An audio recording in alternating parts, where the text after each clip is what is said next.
Muhammad Shaha has submitted an FIR making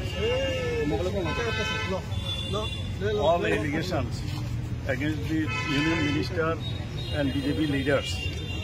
All the allegations are amounts to cognizable offence and punishable minimum 7 years and it may go up to life.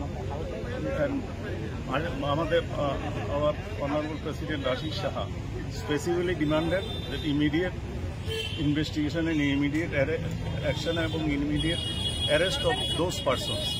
এবং police আমাদেরকে assure করেছে যে FIR করবে। আমরা বলেছি সন্ধ্যার মধ্যে যাতে আমরা জানতে পারি এফআইআরটা রেজিস্ট্রি প্রেসিডেন্ট স্পেসিফিকলি বলেছে যে আমরা যাতে বাধ্য না হই আবার সেকেন্ড টাইম থানাতে আসার জন্য এফআইআর, কারণ legally you are bound assure করেছে। আমরা এই নেতাগুলি অ্যারেস্ট আমরা ডিমান্ড করছি।